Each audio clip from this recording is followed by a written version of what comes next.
사랑합니다. 주의 이름으로 사랑합니다. 네, 그래서 반갑습니다. 환절기라 그런지 감기로 고생하는 분들이 참 많아요. 특별히 건강들 조심하시고 이렇게 함께 얘기할 수 있어서 얼마나 감사한지 모릅니다. 오늘 본문을 아마 모르는 사람은 거의 없을 거예요. 그죠? 너무 잘 알아서 걱정이 많고 본문을 잘 알고 또 많이 들었던 그런 말씀들이기도 합니다. 그럼에도 불구하고 오늘 본문을 상당히 아마 여러 주 오늘 본문을 가지고 말씀을 함께 나누어야 될 것 같아요. 그래서 그러면서 특별히 하나님께서 좀 우리에게 은혜를 주시면 참 좋겠다고 생각합니다. 성경에는 특별한 장들이 있어요. 그죠? 특별한 장들이 어떤 거 있죠? 히브리서 11장은 믿음을 기록한 특별히 믿음만을 강조한 장, 무슨 믿음장이라고. 고린도전서 13장은 사랑장이라고. 고린도전서 15장은 부활장이라고 그러죠. 그리고 이제 오늘 본문으로 선택한 5장 1절부터 7장까지를 상상보이라고 이야기합니다. 어떤 분은 마치 수백 구석에 꾸며진 완감과 같으다. 그렇게 오늘 그 마태복음 5장, 6장, 7장을 이야기했어요. 이제 제가 그 20대 때는 마태복음 5장, 6장, 7장, 고린도전서 13장, 15장, 히브리서 11장을 다 읽었어요. 이제 그때는 제가 이제 고향이 충북인데 충북노예 안에 시찰들이 서너 개가 있습니다. 그러니까 시찰에서 암송대회를 하죠. 그래서 이제 거기서 잘하면 이제 노예에 나가서 암송대회를 하고 그랬던 기억이 있습니다. 그래서 마태복음 5장, 6장, 7장, 고린도전서 13장, 15장, 히브리서 11장을 읽었던 그런 기억이 있어요. 그래서 이게 참 쉽진 않지만 할 수만 있으면 외워보려고 좀 노력을. 근데 나이 드신 분들은 어렵죠, 그죠? 젊은 사람들은 나도 한번 외워보자. 그래서 한번 외워보려고 해서 좀 외울 수 있으면 참 좋겠다는 생각을 합니다. 특별히 상상보험 같은 경우는 예수를 안 믿는 사람도 상당히 애도고 그리고 즐겨 읽었던 그런 말씀입니다. 특별히 인도의 간디 같은 분은 평생 예수는 안 믿었지만 이 상상보험을 애독했고 이대로 살려고 애를 쓰고 노력을 했다고 하는 그런 이야기를 제가 들은 기억이 있습니다. 특별히 오늘 보면은 복에 대한 이야기를 하죠. 복에 대한 이야기를 하면서 뭘 이야기하냐고 하면 심령이 가난한 자, 애통하는 자, 온유하는 자, 의에 즐겨 목마른 자, 긍휼히 여기는 자, 마음이 청결한 자, 화평케 하는 자, 의를 위하여 박해를 받는 자. 이 부들을 어떻게 보면 무엇을 이야기하고 있는 것 같습니까? 네? 어떤 성품의 사람인가를 이야기하고 어떤 성품의 사람. 이런 성품을 가지고 있는 사람들이 받을 수 있는 복이 무엇인가를 설명합니다. 특별히 우리가 성령의 9가지 열매를 보면 전부가 다 어떤 거냐 그러면 능력적인 게 아니라 성령의 9가지 열매 역시 뭐예요? 성품적인 것입니다. 우리 같이 한번 빨리 갈라디아서 5장.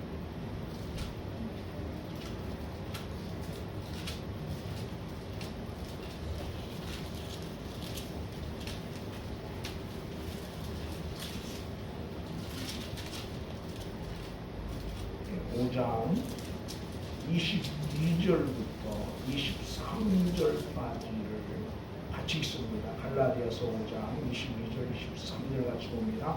오직 성령의 열린 사랑과 희락과 합당과 오래 참과 자비와 양성과 충성과 공부와 절제니 그 같은 것을 금지할 법이 없느니라. 아멘.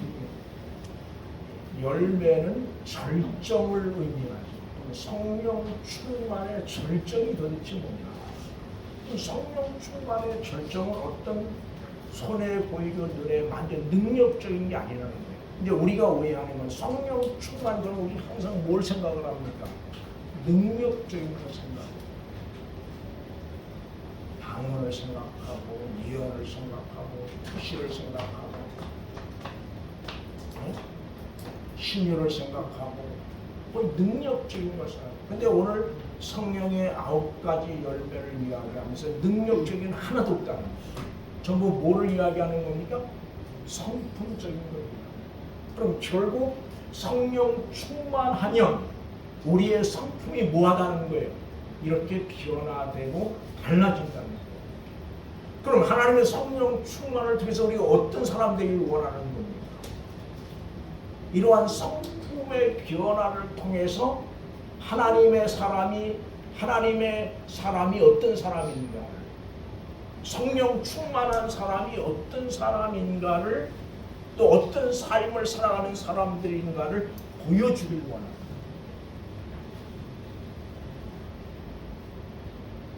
근데 우린 이게 잘 안 되는 거예요.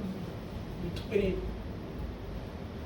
성령 충만을 자꾸 이야기하면서 우린 이상한 쪽으로 끌어가죠. 물론 그게 잘못됐다고 하는 말은 아니에요. 그러나 정말 중요한 거를 잊어버리는 거죠.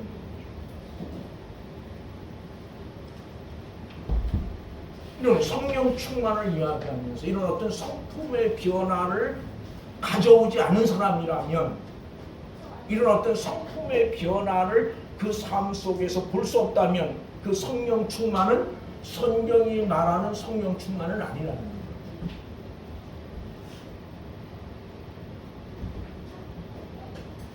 이게 중요한 건 뭐예요?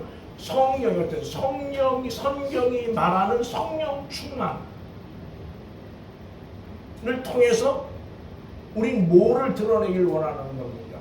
내가 하나님의 사람임을, 내가 예수 안에 있는 사람임을 우리 삶을 통해서 하나님 드러내길 원하는 거예요. 그러려면 뭐예요? 내 성품이 변화돼야 되고, 성품의 변화가 없이는 그런 얘기를 해요. 제가 언제도 우스갯소리로 이야기를 했지만 어떤 사람이 딸이 둘이 있어요.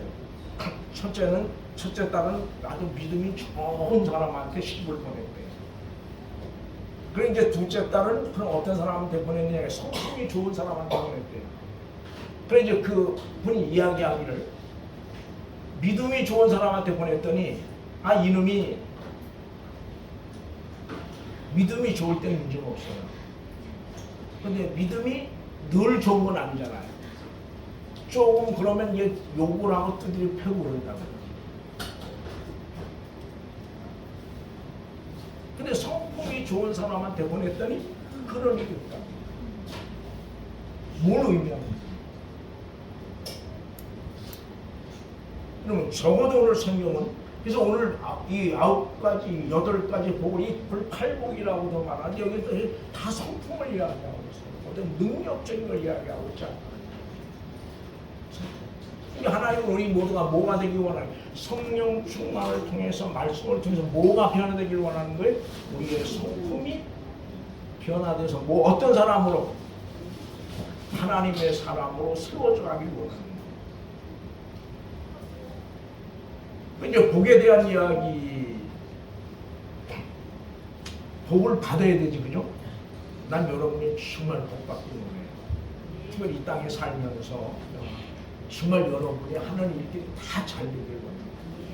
육체적 건강도 하나님이 주시길 원하고, 또 사업을 하는 분들은 그 사업도 좀 잘 되길 원하고, 또 직장생활은 건강한 직장생활을 잘 할 수 있기를 원하고. 그런데 이제 가장 중요한 것은 그건 우리가 바라는 복이고, 그죠? 그럼 성경이 우리에게 주시고자 하는 무슨 생각이에요? 우리 참 어려운 게 많은 사람이 행복하게 살고 싶다고 해요. 뭐 저도 행복하게 살고 싶죠. 근데 막상 행복하게 사는 게 어떤 거냐 그렇게 물으면 참 막연해, 그죠? 한번 물어볼게요. 어떻게 사는 게 행복하게 사는 겁니까? 이 참 설명이 어려운 거예요. 근데 하여튼 어떻게 됐든 그럼에도 우리는 뭐 하기 원해요? 행복하게 살기 원해요. 그래서 행복하게 살려고 하면 기본적으로 뭐가 있어야 돼요?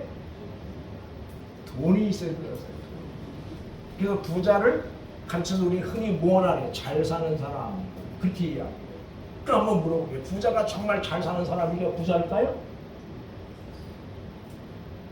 아니, 부자도 잘 사는 사람이 너무 많아요. 여러분 부자는 결국 돈이 많은 사람이지 잘 사는 사람은 아니라는 거예요. 근데 우리는 언제부터인가 부자 그러면 잘 사는 사람 그렇게 생각해요. 근데 그건 아니에요. 그리고 우리 행복에 줬던 그러면 우선 기본적으로 잘 사는 사람 이런 걸 추구하죠. 뭐 좋은 집, 좋은 차 다 뭐예요? 성품적인 게 아닌 눈에 보여지는 거예요. 근데 눈에 보여지는 것을 아무리 많이 소유해도 성품의 변화가 없이는 행복한 삶을 살 수 있다. 그러나 눈에 보이는 것은 부족하지만 성품의 변화를 가져오면 그 삶은 행복할 수 있다. 그래서 어떤 사람은 그 책에서 소유형 인간과 존재형 인간을 얘기합니다. 소유형 인간은 무엇인가를 많이 소유함으로 인해서 그것 때문에 만족해하는 사람이에요. 거기에 삶의 의미를 두고 거기 삶의 가치를 두고 사는 사람이고, 존재형 인간은 무엇을 많이 소유하느냐가 아니라 어떤 존재냐의 삶의 의미와 삶의 가치를 두고 사는 사람이에요. 여러분 우리가 기억을 해야 돼요. 많이 소유함으로 얻을 수 있는 것은 언제도 있지만 결국 성경이 말하는 평안이 아닌 편안. 글자도 똑같이 비슷해요. 편안과 평안. 혼돈하기 쉽지만 세상이 우리에게 줄 수 있는 것, 어떤 소유로 인하여 내가 얻을 수 있는 것은 편안함이지 평안함이 아니라는 거예요. 그럼 평안은 누구만 주는 겁니까?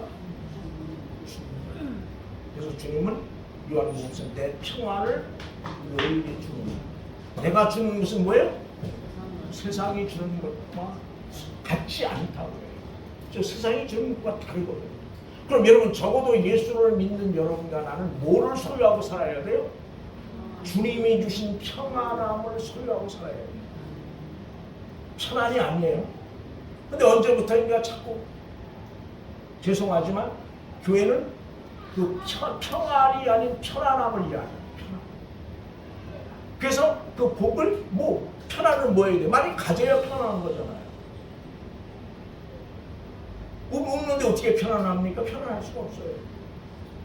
차도 소형보다는 고급을 타야 편안하고, 집도 좁은 집보다는 넓은 집에 살아야 편안하고, 다 그런 거예요. 그러다 보니까 복의 기준을 우리 뭐에 두는 겁니까? 손에 보이고 눈에 만져지는 거죠. 그래 그것 있으면, 그것 가지면 행복한 줄 알아요. 근데 그렇지 않아요. 그래서 지나가는 이야기지만 결혼의 조건도 지금은 뭐예요? 얼마나 많은 것을 가지고 있느냐를 본다. 그래서 그것에 가지고 있는 것에 문제 생기면 어떻게 돼요? 결혼생활, 가정이 파괴됩니다. 가지고 있는 것이 잘못되면 편안함도 깨지고 마는 거예요. 그럼 오늘 여기는 어때요? 이 성품의 평안은 뭐를 통해서 오는 겁니까? 성품의 변화를 통해서. 그리고 평안은 누구만 줄 수 있는 겁니까? 주님만 줄 수 있는. 그러니까 오늘 우리는 물어야 돼요. 내가 얼마나 편안하느냐 내 삶이 그게 아니라 내 속에 주님 주신 평안이 있느냐를 우리는 보아야 돼요. 아무리 많은 것을 소유하고 있어도 주님 주신 평안함이 우리 속에 없다면 그건 진정한 행복이 아니에요. 그래서 적어도 오늘 여러분과 나는 뭘 추구하며 사는 사람들입니까? 주님이 주신 평안함을 소유하고 그 평안을 통해서 내게 주어진 믿음의 삶을 살아가기를 추구하는 사람들이 그런 거예요. 근데 오늘 우리는 어떻게 보면 소유형 인간이면 존재형 인간과 같은 거죠. 따지고 보면. 근데 오늘 이게 잘 안 되는 거예요. 그래서 오늘 본문은 그래서 어떤 사람이 그런 복 있는 사람이냐 그렇게 이야기해요. 어떤 사람이 복 있는 사람? 마음이 심령이 가난한 사람이다. 그렇게 이야기해요. 심령이. 원래 이 복이라고 하는 그 원어가 그런 거거든요. 마카라오스인데 원어가 마카라오스예요. 근데 이 단어에는 그 세 가지 독특한 의미를 가지고 있어요. 첫째는 신의 존재나 속성을 가르칠 때 이 단어를 사용을 했어요. 그래서 디모데전서 1장 11절에 보면 복되신 하나님의 영광을 쫓습니다. 또는 6장 15절은 하나님은 복되시고 홀로 한 분이신 능하신 자다. 시편 16편 2절에는 주밖에는 나의 복이 없나이다. 그렇게 이야기해요. 그럼 믿음 안에서 보면 참된 복은 누구는 겁니까? 하나님 안에 있을 때 사람은 행복합니다. 아무것도 가지고 있는 것이 없지만 내가 무엇을 많이 가지고 있기 때문에 내 삶이 행복한 것이 아니라는 거죠. 아무것도 가지고 있지 않지만 내가 누구 안에 있을 때 하나님 안에 있을 때 행복합니다. 그럼 그 행복을 누가 주는 겁니까?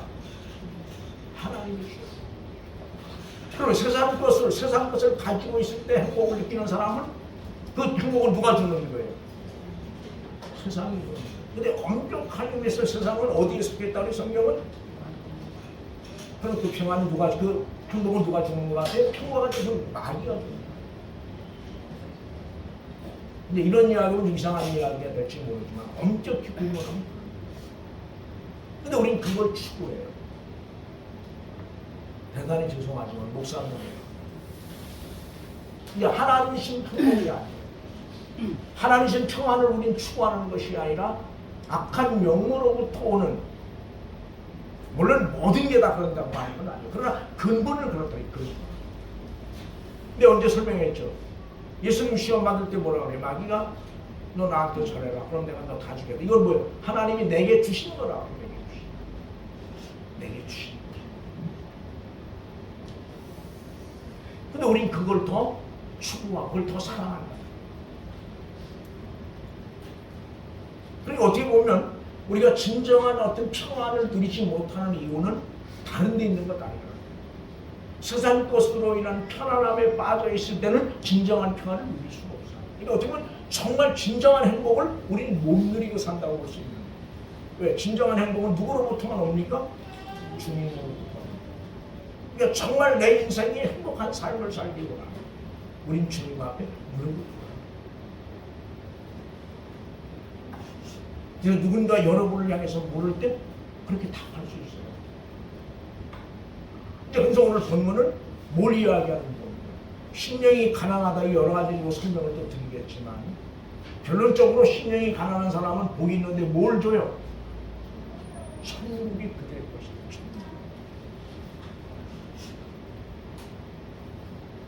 천국. 천국을 소유한다 그래서 육체적으로 눈으로 볼 때 그게 복되고 행복해 보일까요? 그럼 천국을 누구만 아는 겁니까? 천국을 소유한 사람만이 아는 행복. 천국을 소유한 사람만이 느끼는 행복. 천국을 소유한 사람만이 알 수 있는 감사였기 때문에. 이건 누구 다른 사람이 알 수 있는 게 아니에요. 그럼 여러분 적어도 오늘 우리의 심령이 온전히 가난해질 때, 우리의 마음이 온전히 가난해질 때 천국이 우리의 것이 된다면, 이 말은 다른 말로 말하면 이 가난이라고 성경은 여기 표현했지만, 심령이라고 표현했지만 이 가난이라고 하는 말은 아주 극한의 가난이에요. 더 이상 내려갈 수 없을 만큼 그런 큰 단단한 상태. 이 말은 우리의 심령이 그렇게 비어져 있는 상태를 얘기합니다. 또 과연 우리의 마음이 이렇게 비어져 있는 거예요.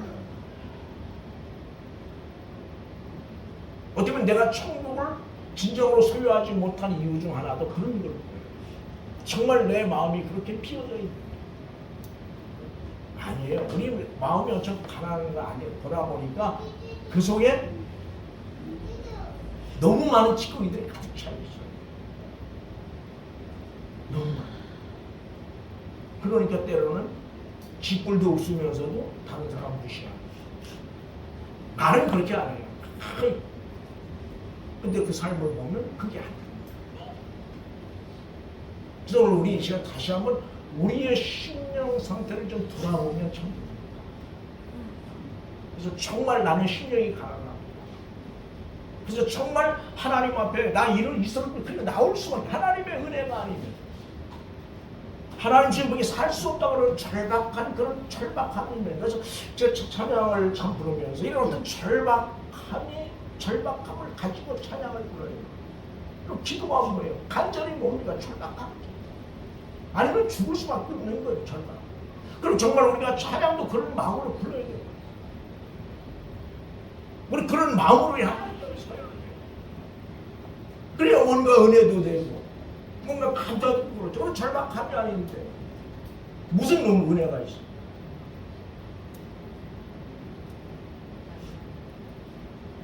근데 심령이 가난한 그런 거예요. 절박함. 아니면 죽을 수밖에 없는. 그래서 뭔가를 채우지 않으면 그런 상황을 심령이 가난하다고 말한다면 난 오늘 우리 모두가 좀 그랬으면 좋겠어요. 그래서 오늘 어떤 절박함을 가지고 하나님 앞에 설 수 있다는 그래서 늘 그죠. 기도를 이야기하면서 기도 오래 하는 건 매우 중요합니다. 그러나 그보다 더 중요한 것은 간절함이 없는 오래는 의미가 없어요. 근데 이 간절은 그냥 생기는 게 아니에요. 뭔가 절박할 때 생겨진 게 간절해요. 그거 없으면 내 죽어요. 그거 없으면 안 돼. 그런 절박함이 있을 때 간절함이 생겨요. 그러니까 주여를 불러 잘 우리가 똑같이 주여를 불러요. 그렇지만 주님이 오실 때, 주님이 들으실 때 그 주여는 다 다른 거예요. 우리가 볼 때 다 우리가 주여 소리 질러 기도해요. 우리가 볼 때 다 똑같지만 주님이 오실 때 다 다르다. 그럼 과연 오늘 우리가 주여를 부를 때 주님이 그런 절박한 심정을 가지고 주여를 부르고 있는가? 우리는 그렇게 물어요. 왜 하나님 내게 은혜 안 주십니까? 그게 아니에요. 문제는 우리에게 뭐가 없는 겁니까? 절박하고. 그래서 나는 목사인데게도 이게 없어요. 대단히 죄송하지만. 그래서 목사인데게도 하나님이 이런 절박함을 주시길 난 원합니다. 이제 오늘 제가 새벽에 와서 아침에 제가 오늘 8시 반에 집에서 나와서 교회에서 9시 반까지 있으면서 그런 생각을 했다. 내 절박함. 그게 없으면 난 뭐예요? 별볼로 없는 거예요. 그럼 내가 하는 설교가 무슨 의미가 있어요? 그렇잖아. 그래서 나는 저는 왜 목사님 저부터 오늘 우리 모두에게 심령이 이런 가난함 또 다시 설명을 잘 드릴 거예요. 근데 제가 설명을 지금 잘 못하겠네요. 이런 절박함을 하나님 우리 모두에게 주셔서 난 정말 여러분들이 저도 마찬가지지만 어떤 습관, 형식 좀 그런 믿음의 삶을 안 가는 생각했어요. 제가 그럴 바엔 차라리 교회 나오지 말라고 하죠. 그냥 그렇게 이야기하죠. 적어도 우리는 이런 절박함, 하나님의 은혜가 아니면 하나님이 그런 어떤 그런 간절함을 가지고 하나님 앞에 설 수 있다면, 그리고 나머지는 그 다음이에요. 그 다음. 그잖아요.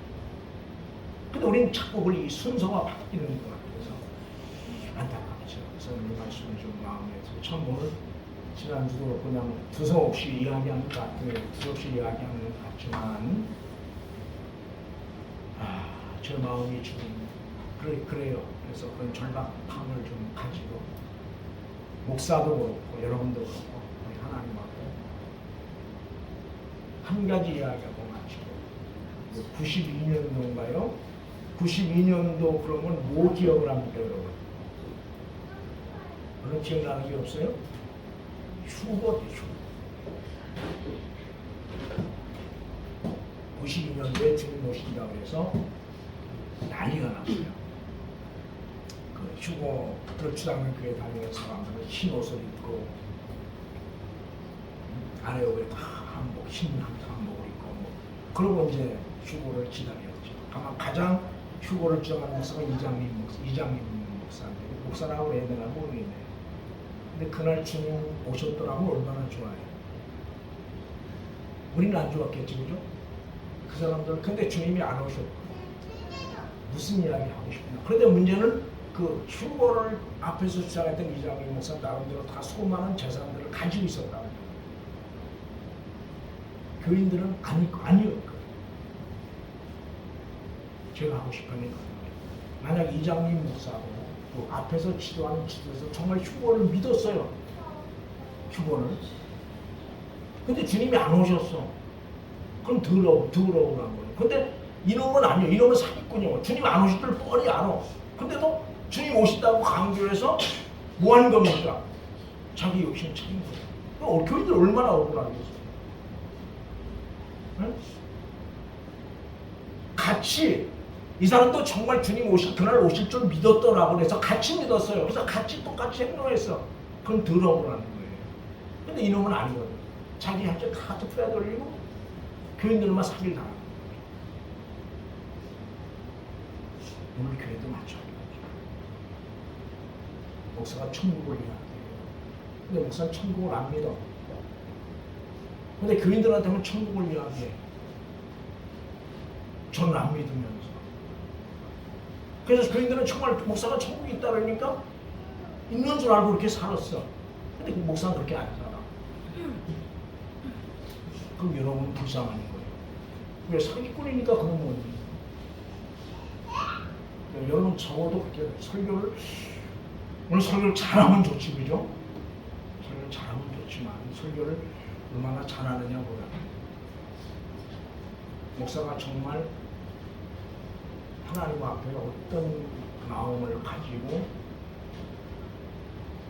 또 교인들을 어떻게 대하느냐가 정말 중요할 것 같아요. 그래서 여러분들 그 목사를 위해서 기도할 때는 적어도 내가 섬기는 교회 목사가 그건 사기꾼은 안 돼야 되잖아. 그죠? 기본이 그렇잖아요. 그건 사기꾼은 안 돼야지. 그래서 그렇게 기도해 주는데 사기꾼 안 되게 해달라고 기도해. 뭐 다른 건 잘하게 해달라고 기도하지 마요. 적어도 내가 섬기는 교회 목사가 사기꾼은 아니고요. 그래서 함께 돌보아. 하나님 잘 섬기라. 하나님 앞에 갈 수 있으면 참 좋은 거죠. 오늘 말씀도 역시 마찬가지예요. 목사는 안 그러면서 여러분에게만 이야기하면 저는 늘 그런 게 마음에 걸리는 거예요. 그래서 우리가 이 부분들을 좀 생각하면 한 주간 동안 좀 특별히 목사를 위해서 여러분 기도를 좀 많이 해주시면 참 좋겠어요. 기도하시겠습니다. 좋으신 아버지 하나님 감사합니다.